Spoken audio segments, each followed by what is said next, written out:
कृष्णा। आपका स्वागत है आज के सेशन में। आज हम on the way to Krishna book के चैप्टर 2 का सेकंड पार्ट पढ़ने वाले हैं। उसके पहले हम प्रयास कर लेते हैं। ओम अज्ञानतिमिरान्धस्य ज्ञानाञ्जनशलाकया चक्षुरुन्मिलितं येन तस्मै श्रीगुरवे नमः। श्रीचैतन्यमनोभीष्टं स्थापितं येन भूतले स्वयं रूपकदा मह्यं ददाति स्वपदान्तिकं।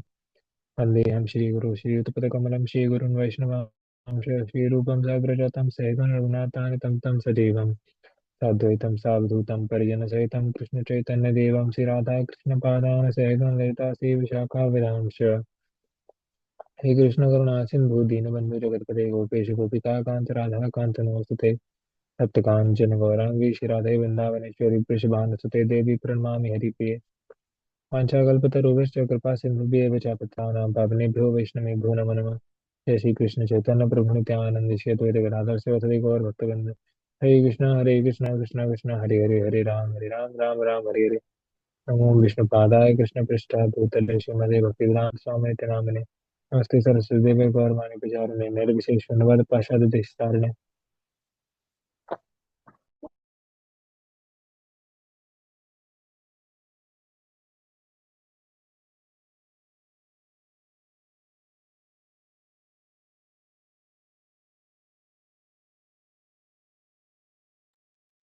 हरे कृष्णा। तो आज हमारा टॉपिक है रीडिंग का अंडरस्टैंडिंग कृष्णास डिसेंट। मतलब भगवान कृष्ण का जो अवतार होता है उसके बारे में हम थोड़ा चर्चा करेंगे, जो कि on the way to Krishna book के चैप्टर 2 का नेक्स्ट पार्ट है, जो हमने पिछला पढ़ा था उसके आगे का। तो पढ़ना शुरू करते हैं। जन्म कर्म च मे दिव्यम् एवं यो वेत्ति तत्त्वतः त्यक्त्वा देहं पुनर्जन्म नैति मामेति सो Arjun. One who knows the transcendental nature of my appearance and activities does not, upon leaving the body, take his birth again in material world, but attains my award। तो भगवान कह रहे हैं कि जो भी मेरे जन्म और कर्म के बारे में जानता है वो एक बार, तो वो मेरे जन्म और कर्म के बारे में जो है एक बार सत्य तरीके से तुरंत मतलब तत्वतः जान जाता है, फिर वो does not take his birth again in material world. फिर वो इस दुनिया में कभी फिर से जन्म नहीं लेता। तो फिर कहाँ जाता है? तो भगवान बोलते हैं अटेन्स माई एटर्नल अबॉर्ड, मेरे धाम जाता है जो कि इटर्नल है। The mission for Krishna appears is here further explained. When he comes with some mission, there are some activities. Of course, there are some philosophers who do not believe that God comes as an incarnation. They are say, why should God come to this rotten world? But from the Bhagavad Gita, we understand otherwise. We should always remember that we read the Bhagavad Gita as a scripture, and whatever is spoken in Bhagavad Gita must be accepted. Otherwise, there is no reason in reading it. In Gita, Krishna says that he has come as an incarnation with a mission, and along with his mission, there are some activities. We can see, for example, that Krishna is active as chariot driver for Arjuna and engages in so many activities on the battlefield of Kurukshetra. Just as when there is war, one person or nation may side with another person or nation and show partiality. Lord Krishna on battlefield shows some partiality and sides with Arjuna. Actually, Krishna is not partial to anyone, but externally it appears that he is partial. His partiality, however, should not be accepted in ordinary sense. Okay, तो हम एक एक line को थोड़ा थोड़ा समझेंगे। जब भगवान जन्म लेते हैं या जन्म जो भी उनका जन्म होता है, वो जन्म तो लेते नहीं है, प्रकट होते हैं भगवान। तो उनका एक रीजन होता है आने का हमेशा। कोई भी बिना किसी रीजन के भगवान आते नहीं है। तो कुछ लोग कहते हैं कि भगवान कैसे यहाँ इस दुनिया में आ सकते हैं, क्यों आएंगे भगवान इस दुनिया में? Why should God come to this rotten world? क्यों आएंगे? लेकिन भगवत गीता में भगवान बताते हैं, खुद ही बताते हैं कि वो आते हैं। उनका रीजन है, क्या रीजन है? भगवान बोलते हैं कि परित्राणाय साधूनां विनाशाय दुष्कृतां धर्म संस्थापनार्थाय संभवामि युगे युगे। भगवान बोलते हैं कि जो साधु हैं उनकी रक्षा करने के लिए, जो दुष्कृत्य हैं उनकी उनकी उनको उनको मारने के लिए, उनको खत्म करने के लिए और धर्म की स्थापना करने से के लिए मैं बार बार युगों युगों में बार बार अवतार लेता हूँ। भगवान का पर्पस होता है आने का। भगवान ऐसे नहीं आते जैसे हम लोग आ गए हैं। हम लोग क्यों आ गए हैं? कोई पर्पस नहीं है। क्या सोच के आए थे क्या कि मैं ऐसा जन्म लूंगा और फिर मैं ये काम करूंगा? ऐसा सोच के जन्म लिया था क्या? नहीं। हम लोग का कोई पर्पस नहीं आने का।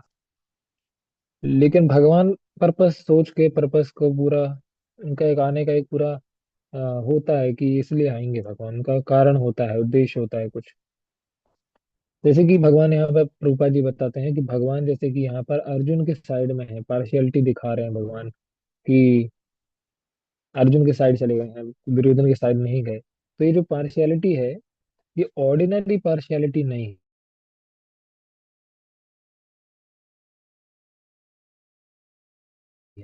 सबको पता है कि भगवान प्रकट हुए थे। लेकिन ये जो एक्टिविटीज है ना भगवान की, वो भी दिव्य है। जैसे भगवान पार्शियल है अर्जुन के साइड में, तो ऑर्डिनरी पार्शियलिटी नहीं है। क्यों नहीं है ऑर्डिनरी पार्शियलिटी? क्योंकि कोई भी व्यक्ति किसी के पार्शियल होता है तो वो अपने स्वार्थ के लिए पार्शियल होता है। जैसे कि अगर, जैसे एग्जांपल लिया जाए कि जैसे पाकिस्तान और चीन है, वो एक दूसरे को बहुत सपोर्ट करते हैं। चीन अगर इंडिया और पाकिस्तान में वोट देना होगा तो चीन पार्शियल होकर पाकिस्तान को वोट देगा। क्यों? क्योंकि चीन का एक स्वार्थ है पाकिस्तान से, जो पाकिस्तान फॉलो करता है, पूरा करता है। तो चीन उसको वोट देगा क्योंकि उसका स्वार्थ है वहां पर, उसकी तरफ पार्शियल है वो। तो पार्शियलिटी तब होती है जब स्वार्थ है वो अपना। लेकिन भगवान यहाँ पे कोई स्वार्थ ले रहे हैं क्या? अर्जुन से बोले हैं क्या कि तुम जब जीत जाओगे तो आधा राज्य मेरे को दे देना? ऐसा बोले क्या भगवान? नहीं। भगवान ने कुछ मांगा? नहीं। कुछ स्वार्थ है क्या भगवान का? नहीं। उल्टा वो तो स्वार्थी बन के लात खा रहे थे अर्जुन की। तो भगवान का कोई स्वार्थ नहीं है, लेकिन फिर भी वो पार्शियल है। इसीलिए ये पार्शियलिटी ऑर्डिनरी नहीं है। तो पार्शियल क्यों है जब स्वार्थ ही नहीं है कोई? तो भगवान का स्वार्थ जो है वो स्व अर्थ, मतलब भगवान का खुद का कोई स्वार्थ नहीं है। भगवान का दुनिया का स्वार्थ देखते हैं भगवान। पूरे विश्व का स्वार्थ देख रहे हैं भगवान कि जब अगर अर्जुन के साइड में हो जाऊंगा और अर्जुन जीत जाएगा, तो आने वाली जो पीढ़ियों में दुर्योधन अगर राज्य करेगा तो कितना अधर्म फैलेगा। क्योंकि राजा ही जिसका ऐसा हो जो कि दूसरी स्त्रियों का कोई भी विचार ना किए हुए उनकी रिस्पेक्ट नहीं करता है। जैसे द्रौपदी को उसने चाहा कि उसके पूरे कपड़े उतार दिए जाएं। तो अगर राजा ऐसा होगा तो प्रजा कैसी होगी? तो भगवान ने सोचा कि अगर ये राजा बन गया दुर्योधन, तो आने वाला समय बहुत खराब होने वाला है। इसलिए भगवान ने पार्शियलिटी इसलिए दिखाई कि पूरे विश्व को ऐसे राजा को ना भोगना पड़े, उनको अच्छा राजा मिले। तो भगवान की जो पार्शियलिटी है वो स्वार्थ के पीछे नहीं है, वो परमार्थ के पीछे है, पूरे विश्व के अर्थ के पीछे है। इसलिए वो जो पार्शियलिटी है भगवान की, वो ऑर्डिनरी नहीं है। ऑर्डिनरी पार्शियलिटी नहीं है। एक रीजन तो ये है, और दूसरा रीजन ये है कि भगवान अपने भक्त के लिए पार्शियल हुए हैं। भगवान अपने भक्त के लिए, अर्जुन भक्त है भगवान के। भगवान खुद कहते हैं भक्त भक्तों में सखा चेरी, ऐसा कुछ भगवान कहते हैं चौथे अध्याय में कि मैं तुमको एक ज्ञान क्यों दे रहा हूँ। मैं किसी साधु को क्यों नहीं बुला के दे रहा हूँ, किसी ज्ञानी को क्यों नहीं बुला के दे रहा हूँ, किसी ब्राह्मण को क्यों नहीं बुला के दे रहा हूँ, तुमको क्यों दे रहा हूँ? क्योंकि तुम मेरे भक्त हो, मेरे सखा हो, भगवान बोलते हैं। तो भगवान की एक पार्शियलिटी तो परमार्थ है और दूसरा पार्शियलिटी अपने भक्त के प्रति है। ऐसा भगवान भगवद गीता में खुद कहते हैं। एक श्लोक में भगवान कहते हैं कि मैं ना किसी से द्वेष करता हूँ, ना मैं किसी से प्रेम करता हूँ। ऐसा भगवान कहते हैं कि मैं किसी के ना द्वेष है मेरे को, ना किसी से बहुत ज्यादा लगाव है। और उसके अगले श्लोक में भगवान बोलते हैं, लेकिन या उसी श्लोक में ये शायद बोलते हैं कि लेकिन मेरा भक्त जो है उसके प्रति मैं पार्शियल हूँ। ऐसा भगवान कह देते हैं, डायरेक्ट डायरेक्ट। मतलब भक्त के लिए भगवान पार्शियल हो जाते हैं। इसीलिए ऑर्डिनरी पार्शियलिटी नहीं है। भगवान का कोई भी काम ऑर्डिनरी नहीं है। In this verse Krishna also points out that his descent into material world is transcendental. The word Divya means transcendental. His activities are not in any way ordinary. Even today in India, at the end of August, the people are accustomed to celebrate Krishna's birthday. Regardless of sex, just as Western world, Jesus Christ's birthday is celebrated at Christmas. Krishna's birthday is called Janmashtami. And in this verse, Krishna uses word in Janma by referring to birth. Because there is birth, there are some activities.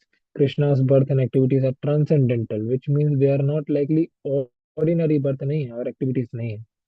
One may ask how it is that his activities are transcendental. He is born, he takes part in battle with Arjuna, he is a father by name of Vasudeva, by the name of Vasudev, and a mother Devaki and a family. What can be considered transcendental? Krishna says, Evam Yuvetti Tatvata. We must know his birth and activities in truth. When one knows of Krishna's birth and activities in truth, the result is Taktareham Punarjanmana iti Mameti. So Arjuna, when he leaves this material body, he is not born again but goes directly to Krishna. This means that he becomes a liberated soul. He goes to eternal spiritual world and attains his constitutional position full of bliss, knowledge, and eternity. All this can be obtained simply by knowing truth, Krishna's transcendental nature of Krishna's birth and activities. तो बताते हैं कि जैसे भगवान का जो जन्माष्टमी जो महोत्सव होता है जिसमें भगवान के जन्म को हम सेलिब्रेट करते हैं, प्रकट हुए हैं भगवान। तो वो होता है, क्यों होता है जन्माष्टमी, वो फॉलो करते हैं, वो ट्रांसेंडेंटल काम है, भगवान ने जन्म लिया है, ये बहुत ही दुर्लभ है, क्योंकि भगवान जो कि षड ऐश्वर्य पूर्ण है, जो कि गोलोक में अपना नित्य व्यवहार करते हैं, उनको किसी चीज की जरूरत नहीं, न तत्स्य कार्यम अ, कारणम च विद्यते, न तत्समश्च अधिकस्य दृश्यते। भगवान के लिए कोई कार्य नहीं है, वो किसी काम में उनको करने की जरूरत नहीं है, वो स्वतः ही सब कुछ कर लेते हैं, उनकी एनर्जी भगवान की सब कुछ कर देती है, उनको स्वयं कुछ काम करने का जरूरत नहीं है, लेकिन फिर भी वो जन्म लेते हैं। ये ही बहुत ज्यादा ट्रांसेंडेंटल बात है, क्यों लेते हैं? जब कोई व्यक्ति ऐसा जान जाता है भगवान के बारे में, ये समझ जाता है कि भगवान क्यों जन्म लेते हैं, भगवान क्यों आते हैं, तब ऐसा समझने के बाद फिर उसका इस दुनिया में फिर से कोई जन्म नहीं होता है, सिर्फ इतना ही समझ जाने से। Ordinarily, when one quits the body, he has to take up another body. The lives of living entity are going on simply to living entities, changing dress from one body to another.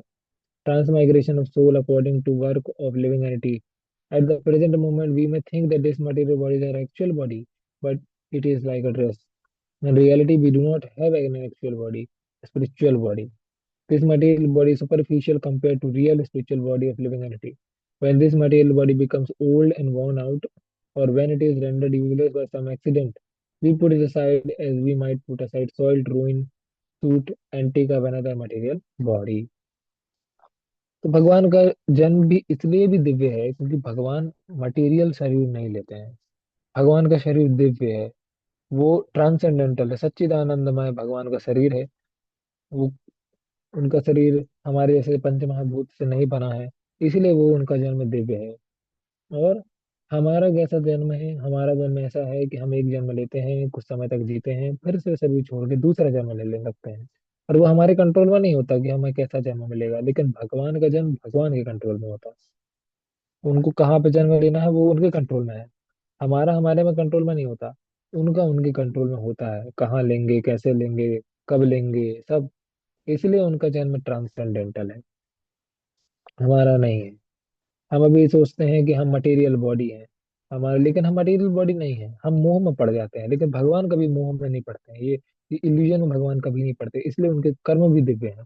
कभी वो माया में पड़ के कोई कर्म नहीं करते हैं, मायापति हैं भगवान, माया के स्वामी हैं। भगवान भगवद गीता में कहते हैं, माया दक्षिण प्रकृति सूयते चराचरम।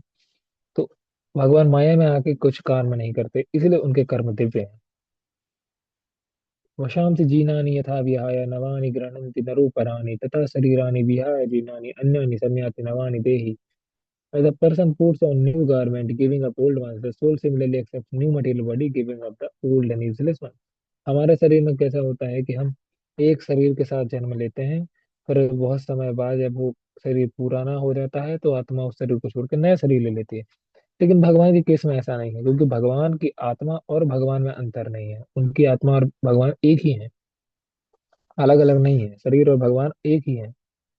तो उनका शरीर ऐसा नहीं है कि एक बार लीला करके फिर वो दूसरा शरीर लेंगे, नहीं, ऐसा कुछ नहीं है। भगवान का शरीर दिव्य है, सच्चिदानंद विग्रह, ईश्वर परमः कृष्ण सच्चिदानंद विग्रह अनादिरादिर गोविंद सर्व कारण कारणम।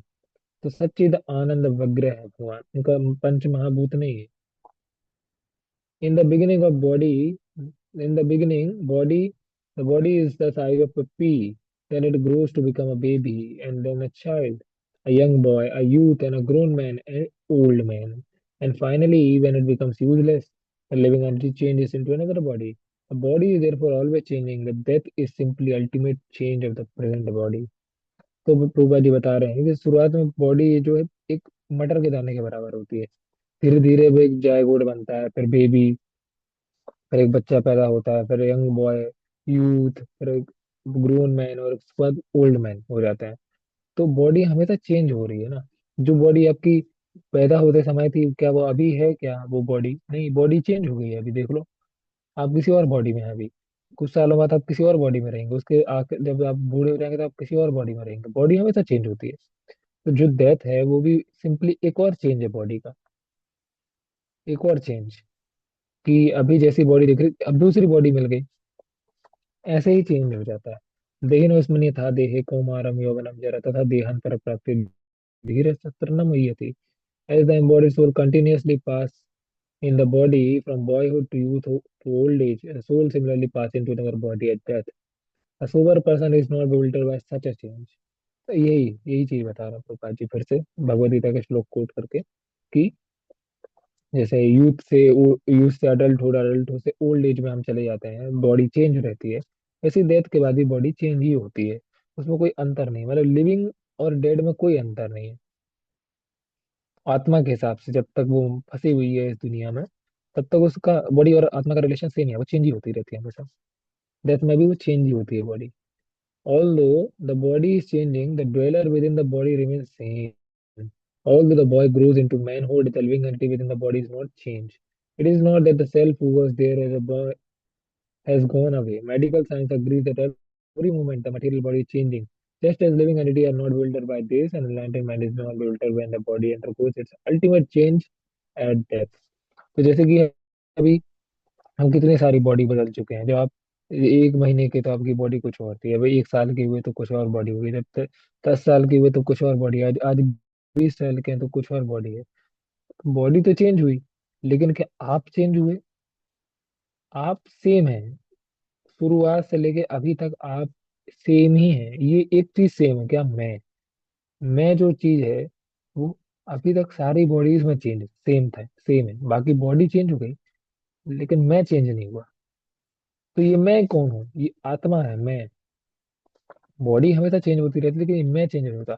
अच्छा, बॉडी अगर मान लीजिए कि सोल, अगर कोई कहे कि सोल नहीं होती है, हम सब सिर्फ केमिकल्स हैं, या हमारी बॉडी सिर्फ सेल है, तो सेल तो दिमाग के भी, जहाँ पे मेमोरी स्टोर होती है वहां पर भी चेंज होते होंगे, है ना, दिमाग में सेल्स।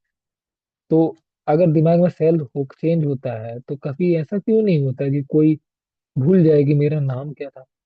कुछ सालों बाद कोई भूल जाए कि मेरा नाम क्या था, या कोई भूल जाए कि मैं पैदा कब हुआ था, या भूल जाए कि ये दुनिया कहाँ, मैं यहाँ कहाँ से आया। ऐसा होता है क्या? नहीं। मैं हमेशा सेम रहता है। ये जो व्यक्ति जो अंदर है शरीर के, वो हमेशा सेम रहता है, शरीर बदल जाता है। ये आप प्रैक्टिकली इसको देख सकते हैं अपनी लाइफ में। तो ये लिविंग एंटिटी, ये आत्मा है जो सेम रहता है, बाकी बॉडी चेंज होता है। तो जो व्यक्ति इस बात को जानता है, वो ये भी जानता है कि मृत्यु के समय भी जो है बॉडी चेंज हो रही है, जैसे अभी चेंज हो रही है। But a person who does not understand things as they are laments, जो जिसको पता नहीं होता वो रोता है। In the material condition, we are simply changing bodies all the time. This is our disease. It is not that we always change to human body. We may change to an animal body or a demigod body depending on our activities. According to Padma Purana, there are 84 lakhs species of life. We can take on any of them at death. But Krishna promises that one who knows his birth and activities in truth is freed from this cycle of transmigration. जरूरी नहीं है कि आपके इंसान का ही शरीर मिले, आपको जानवर का शरीर या देवता का शरीर भी मिल सकता है, डिपेंडिंग ऑन योर एक्टिविटीज, कि आपके कर्म कैसे हैं। पद्म पुराण के हिसाब से 84 लाख स्पीसीज में आप जा सकते हैं, जिसमें से 4 लाख करीबन इंसान होते हैं, उसमें 3 लाख ऐसे इंसान होते हैं जो कि ऐसे प्रकार के इंसान होते हैं जिनको भगवान के बारे में पता ही नहीं है। बाकी 84 लाख में पेड़ और जानवर आ जाते हैं। तो आप किसी भी बॉडी में जा सकते हैं डेथ के बाद, लेकिन भगवान कृष्ण बताते हैं कि जो उनको जानता है, जो उनके कर्म और जन्म को जानता है तत्वतः, सत्य में जानता है, सच में जानता है क्या है, वो इस साइकिल में नहीं फंसता है, वो सीधे भगवान के जान जाता है। How does understand Krishna's birth and activities in truth? तो कोई कैसे समझे? That is explain in chapter of Bhagavad Gita. भक्त्या मामभिजानाति यावन् यश्चास्मि तत्त्वतः ततो मां तत्त्वतो ज्ञात्वा विशते तद अनंतरम। उसमें बताते हैं कि one can understand me as I am, as a supreme personality of Godhead, only by devotional service. When one is in full consciousness of my me by such devotion he can enter into the kingdom of God. भगवान बताते हैं कि मुझे अगर समझना है तो तभी समझ सकते हो जब ओनली बाय डिवोशनल सर्विस, भक्त्या माम अभिजानाति, सिर्फ भक्ति से ही मुझे जाना जा सकता, भगवान कह रहे हैं। और जब कोई मेरी ऐसी भक्ति करता है तब फिर वो मेरे धाम में जाता है। कैसी भक्ति? जो भगवान को जान सके, ऐसी भक्ति जिससे हम भगवान को जान सके। तो भक्ति से ही भगवान को जाना जा सकता है। सिंपल सी बात, भगवान ने खुद बता दिया। अब उसमें कुछ तर्क वितर्क को तो कोई जगह ही नहीं है। Here again the word tatvata in truth is used. One can understand science of Krishna in truth by becoming a devotee. भक्त बन के ही भगवान को जाना जा सकता है, अभक्त बन के नहीं जाना जा सकता है। जैसे कि कुछ लोग तर्क करते हैं भगवान है कि नहीं, भगवान हो कि नहीं, या भगवान नहीं होते हैं, वगैरह वगैरह, भगवान को जानने का प्रयास करते हैं तर्क के माध्यम से। तर्क के माध्यम से आप भगवान को नहीं जान सकते हैं, भगवान को भक्त होकर जाना जा सकता है। भगवान को नहीं जान पाएंगे वरना। जैसे कि अगर कोई बोले अपने घर में बैठे बैठे प्रधानमंत्री होता है कि नहीं, ये जो दिखा रहे हैं टीवी में प्रधानमंत्री, ये असल में होता है कि नहीं, मैंने तो आज तक नहीं देखा। कोई ऐसा बोले और सोचे कि प्रधानमंत्री होता ही नहीं, ये सब झूठ फैला रहे हैं लोग, तो क्या वो सही हो जाएगा? नहीं हो जाएगा। और वो ऐसा बोले घर में बैठे बैठे कि मुझे प्रधानमंत्री लगा तब मैं मानूंगा, तो ऐसा होगा क्या? कभी वो प्रधानमंत्री को जान पाएगा? कभी नहीं जान पाएगा। लेकिन अगर वो कोई ऐसी जॉब पाले जहाँ पे वो प्रधानमंत्री क्वार्टर्स में रह अगर काम कर सके, या जहाँ पे प्रधानमंत्री का ऑफिस है वहां काम कर सके, तो फिर वो प्रधानमंत्री को आते देख सकता है और जान सकता है कि हाँ सच में ये चीज होती है। तो उसके लिए आपको क्वालिफिकेशन चाहिए ना। ऐसे कोई भी घर बैठे बोलेगा तो क्या दिख जाएगा? क्या नहीं होगा। तो भगवान को जानने की भी एक क्वालिफिकेशन है, वो क्या है? कि उनके भक्त बन जाओ। He who is not a devotee, who does not strive for Krishna consciousness, cannot understand. At the beginning of fourth chapter also, Krishna tells Arjuna that he is explaining this science of yoga to him because Arjuna is my devotee and my friend. भगवान भी अर्जुन को इसीलिए समझाते हैं भगवत गीता, क्योंकि वो भगवान के भक्त हैं। ये सीधी बात है, मैं पहले ही बताया अभी। क्योंकि अर्जुन भगवान के भक्त हैं इसलिए भगवान ने उनको सुनाया। बाकी कितने बड़े बड़े लोग थे, युधिष्ठिर महाराज में खड़े हुए थे, धर्मराज थे वो युधिष्ठिर महाराज, धर्मराज, भीम, पितामह भीष्म, अन्य बहुत सारे लोग थे जो इस तरह बहुत बड़े बड़े भक्त थे। लेकिन भगवान ने सिर्फ अर्जुन को क्यों नहीं, अर्जुन को क्यों सिखाया? बहुत सारे योगी वेद व्यास वगैरह सब थे, उनको क्यों नहीं बुलाया? किसी ब्राह्मण को क्यों नहीं बुलाया? किसी इंटेलिजेंट व्यक्ति को क्यों नहीं बुलाया? ये क्षत्रिय जिसको युद्ध करना उसको क्यों बुलाया भगवान ने भगवद गीता सुनाने के लिए? क्योंकि वो भगवान का भक्त था। तो ये क्वालिफिकेशन हमको चाहिए समझने के लिए भगवान को। For one who simply makes an academic study, जो अकेडमिक किसके जैसे पढ़ता है भगवद गीता को कि भाई कोई सिर्फ पढ़ने की किताब है भगवद गीता, तो the science of Krishna remains mystery, वो नहीं समझ सकता भगवान की भक्ति को, और साइंस ऑफ भगवान के नहीं समझ सकता वो। The Bhagavad Gita is not a book that one can just purchase from bookstore and understand by scholarship. Scholarship से भगवद गीता नहीं समझ आ सकती। Arjuna was not a great scholar, not a Vedantist, not a philosopher, not a Brahmana, not a renunciate. He was a family and military man. But still Krishna selected him to be recipient of Bhagavad Gita and first authority on disciple succession. Why? Because you are my devotee. क्योंकि भगवान के भक्त थे इसलिए भगवान ने भक्त को चुना। That is the qualification to understand Bhagavad Gita. जैसे कि अभी बताया, ये क्वालिफिकेशन है भगवद गीता को समझने के लिए, as it is. And Krishna as he is one must become Krishna consciousness. तो भगवान को समझने के लिए भी भक्त बनना पड़ेगा। और ये कृष्णा कॉन्शियसनेस क्या है, कोई पूछे ये कृष्णा कॉन्शियस है क्या? तो कृष्णा कॉन्शियस सिंपल प्रोसेस है। क्या प्रोसेस है? अपने चित्त से, अपने मन से जो धूल लगी हुई है मन के ऊपर उसको साफ करना, मतलब जो हमें भगवान को देखने नहीं दे रही है उसको साफ करना। कैसे होगा साफ? तो हरे कृष्णा कृष्णा कृष्णा हरे हरे, हरे राम राम राम हरे हरे, इस मंत्र के जप करने से वो जो है साफ हो जाएगा। तो ये आज का जो टॉपिक था, chapter 2 lesson 2, understanding Krishna's descent, मतलब भगवान के अवतार को समझना, भगवान क्यों आते हैं, भगवान कैसे आते हैं, और भगवान को कैसे समझें, वो हमने आज डिस्कस किया। आप लोग इसको पढ़ सकते हैं, इसका लिंक मैं भेज दूंगा, तो आप लोग एक बार और पढ़ सकते हैं अच्छे से, तो आपको समझ में आएगा और अच्छे से। तो आज भी हमने इसका रीडिंग कर लिया है। आज के लिए हम इतना ही पढ़ेंगे। कल फिर इसके अगले सेशन में इसके अंग का कंटिन्यू करेंगे।